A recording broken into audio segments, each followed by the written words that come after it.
Hello guys, this is VIP sir और मैं हूं आपके साथ विशाल। और इस चैनल पर ये हमारे अकाउंट्स की पहली वीडियो है जो है चैप्टर नंबर 1 की इंट्रोडक्शन ऑफ अकाउंटिंग। तो उसका जो पहला क्वेश्चन है उसे हम करते हैं। जो पहला क्वेश्चन मैंने लिखा है वो है व्हाट इज़ अकाउंटिंग। हम समझाते हुए लिखते चलते हैं कि अकाउंट्स है क्या। तो इसका जो आंसर रहने वाला है वो accounts accounting accounting is a systematic process. अब इतनी सी लाइन तो आपको याद हो गई है ना। तो देख, अब अकाउंट्स क्या है, एक ऐसा प्रोसेस है जो बिल्कुल ही सिस्टम से चलता है। यानी लाइन तरी से है कि पहले ये स्टेप आएगा, फिर ये स्टेप आएगा, फिर ये स्टेप आएगा, फिर ये स्टेप आएगा, ये स्टेप आएगा। अगर बीच में से कोई भी एक स्टेप गायब होता है तो अकाउंट्स ख़राब हो जाती है। इसलिए हम हमेशा अकाउंट्स जो है वो सिस्टमेटिक प्रोसेस से चलती है। अब इस प्रोसेस के अंदर क्या क्या आते हैं? Of identifying. क्या? आइडेंटिफाइंग। सबसे पहला काम होता है अकाउंट्स का, जो भी चीज़ है, कुछ भी हो, कोई भी ट्रांजैक्शन हो, उसे आइडेंटिफाई करना, क्या वो पैसों में है या नहीं है। अगर वो पैसों में है तभी अकाउंट्स उसे रिकॉर्ड करेगा, वरना अकाउंट्स उसे रिकॉर्ड नहीं करेगा। तो अकाउंट्स का सबसे पहला काम होता है आइडेंटिफाई करने का। उसके बाद दूसरा प्रोसेस, जो दूसरा प्रोसेस है वो है मेजरिंग। क्या? मेजरिंग। इस लाइन का मतलब आप लोग जानते ही होंगे कि इस लाइन का मतलब है ये वर्ड यहाँ पे से पूरा वर्ड यहाँ पे होता है। ठीक है, मेजरिंग। मेजरिंग का मतलब है कि जो भी ट्रांजैक्शन है उसे मेज़र करना मनी के अंदर। जब वो मेज़र हो जाएगी तब उसे क्या करेंगे? रिकॉर्ड करेंगे। यानी जो अगला स्टेप है वो है रिकॉर्डिंग का। अब अकाउंट्स में ट्रांजैक्शन रिकॉर्ड कैसे करते हैं वो हम आपको 8वें चैप्टर के अंदर बताएंगे, यानी जर्नल एंट्रीज के चैप्टर में। और चलते हैं आगे। क्लासीफाइंग। नेक्स्ट जो ट्रां इसमें प्रोसेस है वो है क्लासीफाइंग का। यानी क्लासीफाई का मतलब है बांटना। अब किस तरीके से बांटना कि जैसे अब हमारे पास अकाउंट्स में जो डाटा है वो कई तरीके का आता है। ठीक है, हमें उसे बांटना पड़ता है। जैसे अगर हम अपनी घर में रहें तो हम लोग अपनी किताबें क्या करते हैं कि भाई तेरी किताबें यहाँ रखी है, मेरी किताबें यहाँ रखी है, मेरे ट्यूशन की किताबें यहाँ रख रखी है, मेरे स्कूल की किताबें यहाँ रख रखी है, मैंने 11th की यहाँ रख रखी है, 10th की यहाँ रख रखी है। तो वो हम क्लासीफाई करते हैं ताकि हमें ढूंढने में बिल्कुल आसानी हो। तो अकाउंट्स भी क्या करता है, हर चीज़ को क्लासीफाई करता है ताकि उसे कोई भी डाटा ढूंढने में आसानी हो सके। उसके बाद अकाउंट्स क्या करता है? समराइजिंग। समराइजिंग। अब आपने जो इंग्लिश की किताबें होंगी उसमें देखा है कि बहुत बड़े बड़े चैप्टर होते हैं। तो बच्चे जितने होते हैं, मेरे जैसे स्टूडेंट्स, आपके जैसे स्टूडेंट्स, वो क्या करते हैं कि यूट्यूब पर जाते हैं और कोई भी जो उनका चैप्टर है उसको खोलते हैं और उसकी समरी पढ़ते हैं। तो उसी तरीके से अकाउंट्स क्या करता है, अपना जो पूरा 1 साल का डेटा होता है, यानी बहुत बड़ा डाटा हो जाएगा, उसे समराइज़ कर देता है। यानी 2 से 3 पेज के अंदर उसे लिख देता है कि सारा डाटा पूरे साल का एक बारी में समझ में आ जाए। उसके बाद टॉपिक जो है इंटरप्रिटेशन। क्या? इंटरप्रिटिंग। यानी इंटरप्रेट करता है अकाउंट। अब जो इंटरप्रेट करेगा का क्या मतलब होता है? अब हमने एग्ज़ाम जब भी हम देते हैं तो एग्ज़ाम में हम लोग जल्दी से, अगर हमारा पेपर ख़त्म हो जाता है, जो लास्ट के 10 या 5 मिनट बचते हैं, उसके अंदर हम अपना पूरा जो एग्ज़ाम पेपर होता है उसे चेक करते हैं कि हमने उसके अंदर कहाँ गलती की है और कहाँ गलती नहीं की है। तो वही जो चीज़ चेकिंग हुई उसे इंटरप्रेट कहते हैं। ऐसी अकाउंट्स भी जब अपना पूरा प्रोसेस कर लेता है तो उसे चेक करता है। अब बचता है आखिरी प्रोसेस। आखिरी प्रोसेस वो क्या है? कम्युनिकेटिंग। यानी कम्युनिकेटिंग। अब कम्युनिकेट, क्या कम्युनिकेट करना है? कम्युनिकेट फाइनेंशियल इंफॉर्मेशन यानी जो हमने पूरा डेटा बनाया उसको जो समराइज़ कर दिया छोटे छोटे भागों में 2-3 पेज में, उसे कम्युनिकेट करना है किनको, हमारे जो कंपनी के ओनर हैं, बाकी सब लोग हैं जिन्हें इस फाइनेंशियल इंफॉर्मेशन की ज़रूरत है, उन्हें ये डेटा दे देना है।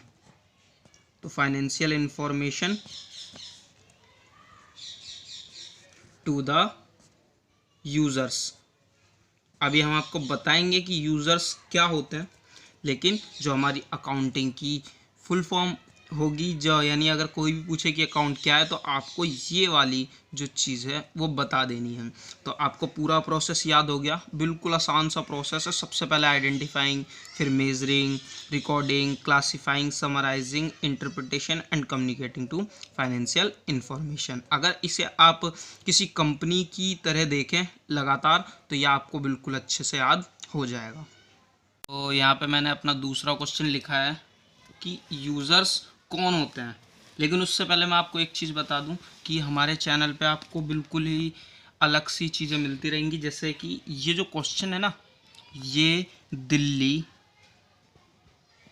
2011 के एग्ज़ाम पेपर में आया था, ये वाली बात आपको पता नहीं होगी। तो मैं जो इस चैनल के अंदर वही क्वेश्चन डालूंगा जो ज़्यादातर पेपर में आते हैं। ये क्वेश्चन बहुत ही कम आता है क्योंकि अभी तक ये एक ही बार आया दिल्ली 2011 के पेपर में। फिर भी आपको ये पता होना चाहिए, क्योंकि अगर आप अकाउंट्स पढ़ रहे हो और आपको ये नहीं पता कि अकाउंट्स क्या है तो फिर फ़ायदा क्या है। और इस वीडियो में आपको ये भी बताऊँगा कि अकाउंट्स किसने बनाई, तो इसे पूरा देखना है, ठीक है। आओ नीचे देखते हैं, हु आर यूज़र्स। अब यूज़र्स कौन होते हैं जिन्हें हम अपना फाइनेंशियल डेटा दें। तो अगर हम इनकी लिस्ट बनाएं तो बहुत बनाते हैं। चलो, पहला कंपनी के ओनर। कौन? ओनर्स। अब कंपनी के एक ओनर्स नहीं हो सकते, उसके पार्टनर्स भी हो सकते हैं, क्योंकि जो बहुत बड़ी बड़ी कंपनियां होती हैं उसके अंदर क्या होता है 50 या फिर 100 लोगों के बीच कंपनियां बनती है, और कम से कम एक कंपनी 51 लोगों से बनती है। ये बात आप बिजनेस स्टडी की बुक्स में पढ़ेंगे। तो और उसके साथ थर्ड और क्या हो सकता है? बैंक। अगर बैंक से हमने लोन लिया है, अगर हमारी कंपनी डूबती है तो बैंक हमें कभी भी लोन नहीं देती है, इसलिए हमें अपना फाइनेंशियल जो डेटा है उन्हें दिखाना पड़ता है, उन्हें दिखाना पड़ता है। और उसके बाद डेटर्स हो गए। अब डेटर्स कौन होते हैं? डेटर्स, इसे कई लोग डेप्टर्स भी पढ़ते हैं, ज़रूरी नहीं है कि इसे हम डेटर्स ही पढ़ें, लेकिन होता है ये डेटर्स, या आप इसे डेप्टर भी पढ़ सकते हैं। देनदार। देनदार होते हैं डेप्टर, और एक होता है लेनदार यानी क्रेडिटर। लेनदार। अब जो हमसे पैसा लेगा वो लेनदार है, और जो हमें पैसा देगा वो देनदार है। और यानी जिससे हमें पैसे मिलने वाले वो हमारा डेप्टर है, और जिसको हमें पैसे देने हैं वो हमारा क्रेडिटर है। आप इसे दो चीज़ से समझ सकते हैं, एक अच्छा आदमी, एक गंदा आदमी। जो हमसे पैसे ले रहा है वो हमारे लिए गंदा आदमी है, और जो हमें पैसे दे रहा है वो हमारे लिए अच्छा आदमी है। तो आपको ये इस हिसाब से याद रहेगा। और अकाउंट्स के अंदर दो शब्द सबसे ज़्यादा चलने वाले हैं, क्रेडिट और डेबिट, इसलिए आपको ये दोनों वर्ड्स का मतलब पता होना चाहिए, जो मैं अगली वीडियो में बताऊंगा। उसके बाद और क्या हो सकते हैं? क्रेडिटर हो गए, डेप्टर हो गए, बैंक हो गए, पार्टनर्स, ओनर्स, डिबेंचर्स। क्या? डिबेंचर्स। मैं आपको एक बताता हूँ कि डिबेंचर्स कौन होते हैं। जो हमारी कंपनी के अंदर पैसा इन्वेस्ट करेंगे ना, उन्हें डिबेंचर्स कहा जाता है, और उन्हें हम डिविडेंड देते हैं। यानी अगर उन्हें कुछ रुपए हमारी कंपनी में इन्वेस्ट किए तो हम उन्हें उनके बदले कुछ डिविडेंड देते हैं, लाभांश देते हैं, ठीक है। तो ये भी आप अकाउंट्स के अंदर पढ़ेंगे। इसके अलावा ऐसे बहुत सारे यूज़र्स हैं जो हमारी कंपनी से जुड़े हुए हैं, वर्कर्स, ठीक है, सुपरवाइज़र, मैनेजर, ठीक है। ये सब जो कंपनी से जुड़े हैं ये हमारे लिए सब के सब यूज़र्स हैं, सबके सब यूज़र्स हैं। तो ये जो यूज़र्स हैं ये हमारी कंपनी के लिए बहुत सारे फ़ायदेमंद होते हैं, इसलिए हम इन्हें, ताकि हमारी कंपनी ना डूबे और सही टाइम पर सही निर्णय ले लिया जाए, इसलिए हम इन्हें फाइनेंशियल अपना डेटा दिखाते हैं। तो ये थे हमारे यूज़र्स। और जो लास्ट और अगला क्वेश्चन है वो है right the 4 functions of accounting, यानी अकाउंटिंग के काम क्या होते हैं। ये क्वेश्चन दिल्ली 2001, 2002 और उसके बाद 2013 और फिर 2020, इतनी टाइम ये वाला क्वेश्चन रिपीट हुआ है। तो ये आपके टाइम पे भी आ सकता है क्वेश्चन। तो आइए हम इसका आंसर देखते हैं। वैसे जो उसके फंक्शंस होते हैं वो 5 होते हैं, मैं आपको 5 के 5 बता देता हूँ, ठीक है। तो उसके जो पहली हेडिंग, यानी जो पहला होगा मेंटेन, यानी अकाउंट क्या करता है, मेंटेन करता है। सिस्टमैटिक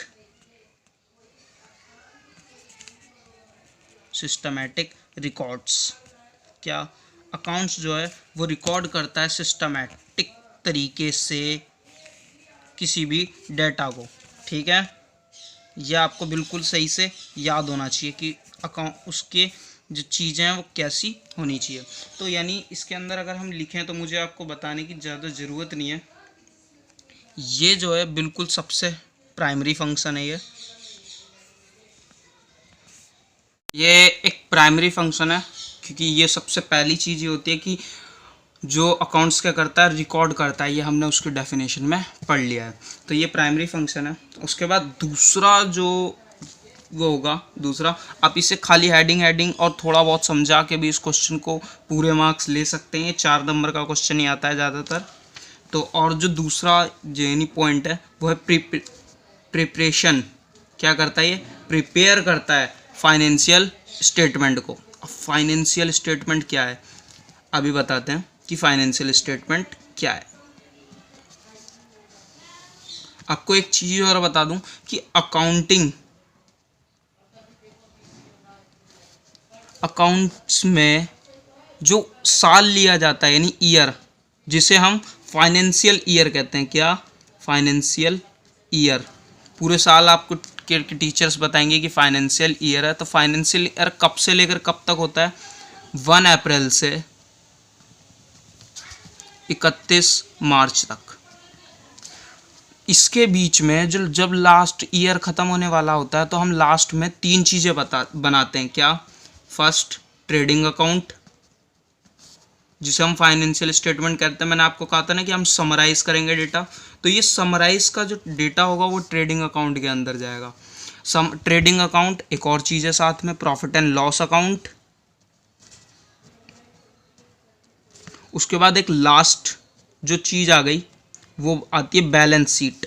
क्या, बैलेंस शीट। ये हमारे लिए सबसे मेन चीज़ होती है। इसी से देखकर हमें ये पता चलता है कि हमारे पास कितने एसेट्स हैं। एसेट्स का मतलब है कि कितनी हमारे पास संपत्ति है और क्या चीज़ हमारी लायबिलिटी, यानी हमारा उधार कितना है और कितना रुपए हमें किससे मिलेगा, ये बैलेंस शीट के अंदर दिया होता है।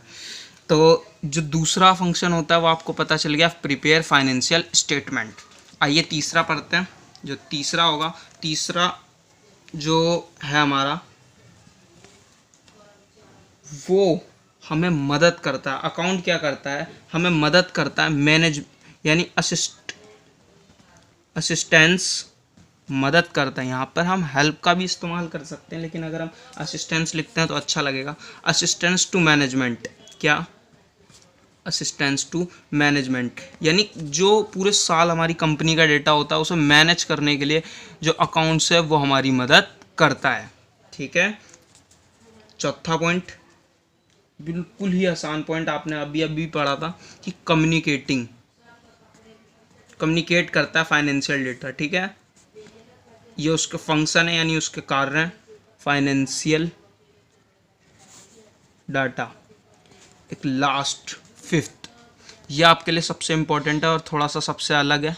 लास्ट वाला जो है वो ये रहने वाला है। उसके अंदर ये होगा मीटिंग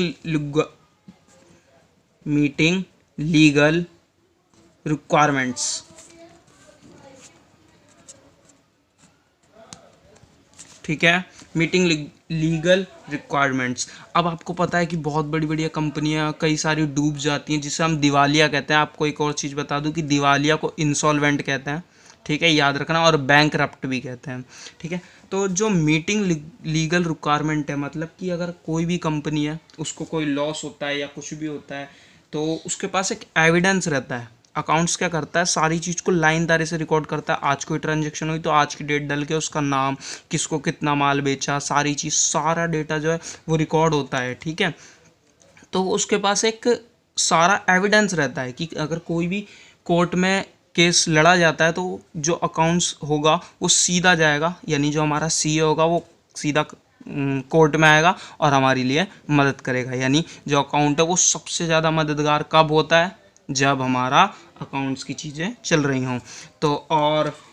तो ये थी हमारे आज का लास्ट क्वेश्चन कि right the 4 functions of accounting. आपको मैंने बता दिया कि ये क्वेश्चन हमारे लिए कितना इंपॉर्टेंट है, तो आपको ये बिल्कुल अच्छे से याद है। और अगर समझ नहीं आया तो वीडियो को दोबारा देखें। लेकिन आपको एक अनोखी सी चीज़ बताता हूँ मैं, जो आपको कोई नहीं बताएगा वीडियो में।